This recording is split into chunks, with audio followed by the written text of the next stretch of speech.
Pai, do Filho e do Espírito Santo. Amém. Bendito seja o nome do Senhor, agora e para sempre. A nossa proteção está no nome do Senhor, que fez o céu e a terra. Oremos.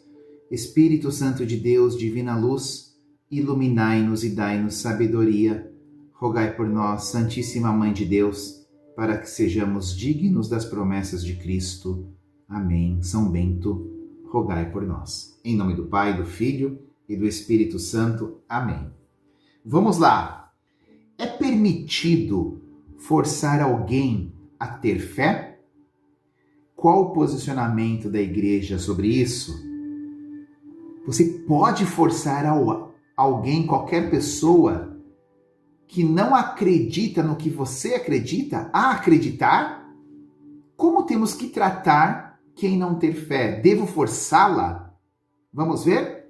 Hoje, de apenas um parágrafo do Catecismo da Igreja Católica, de 1992, do grande Papa São João Paulo II. Vamos lá. Parágrafo 160, acompanha comigo. Para que o ato de fé seja humano, o homem deve responder a Deus crendo por livre vontade.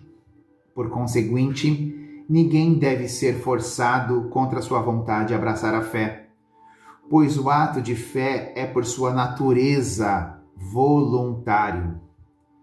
Deus de fato chama os homens para servi-lo em espírito e verdade. Com isso, os homens são obrigados em consciência, mas não são forçados. Foi o que se patenteou em grau máximo em Jesus Cristo. Com efeito, Cristo convidou a fé e a conversão, mas de modo algum coagiu. Deu testemunho da verdade, mas não quis impô-la pela força aos que a ela resistiam. Seu reino se estende graças ao amor com que Cristo, exaltado na cruz, atrai a si os homens. Muito bem, meu caro irmão, minha cara irmã, vamos aqui refletir sobre isso. Eu posso forçar alguém a ter fé? Não, eu não devo forçar ninguém a ter fé, porque a fé é um ato humano de livre vontade. Se é de livre vontade, ninguém deve ser forçado. A natureza da fé é um ato voluntário. A natureza. Então, olha só, Jesus Cristo, Senhor e Salvador do gênero humano, convidou a fé e a conversão, mas de modo algum coagiu. Se o Cristo não coagiu, se o Cristo não forçou, quem sou eu para forçar? Cristo conquistou as pessoas, Cristo atraiu a si aos homens, morrendo numa cruz. Exaltado na cruz, atrai a si os homens. Então, olha só. Não, eu não devo forçar ninguém a ter fé. A imposição da fé, ela é ineficiente por alguns motivos. Vou citar dois aqui. Dois motivos que tornam a imposição da fé ineficiente. Primeira ineficiência, gera uma falta de sinceridade. Por quê? Porque obrigar uma pessoa a ter fé gera nela apenas uma obediência superficial ou até ela vai dizer que ter fé por medo. E isso não vai fazer com que ela tenha uma mudança genuína do coração, uma aceitação de Deus em seu coração. E um segundo motivo que mostra a ineficiência da imposição da fé é a violação dos direitos. A liberdade da consciência e da crença é considerada um direito humano fundamental. Né? Ciro, mas então o que eu faço com a minha fé? Você tem fé? Tem, é pequenininha, tamanho de uma mostarda?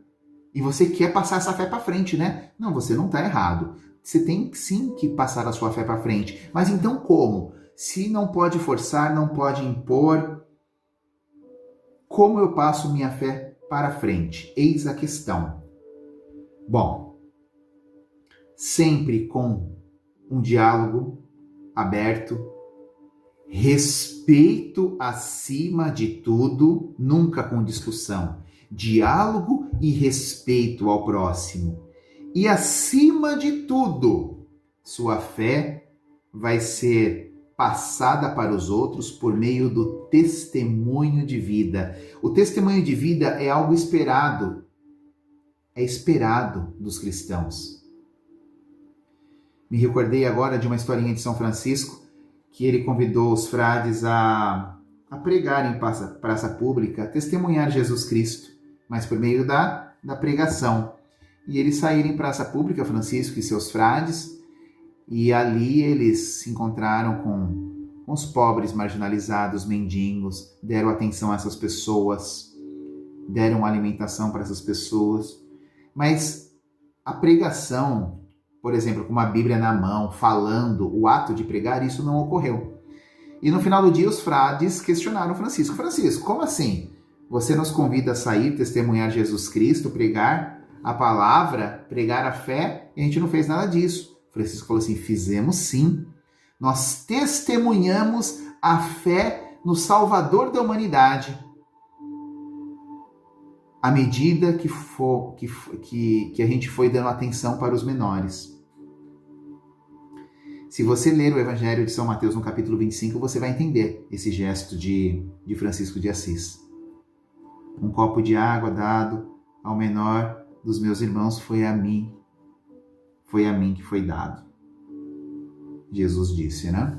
Então, o testemunho de vida ele é profundo e ele é o ato mais eficiente para você propagar a fé que você acredita, a fé cristã, né? O testemunho de vida.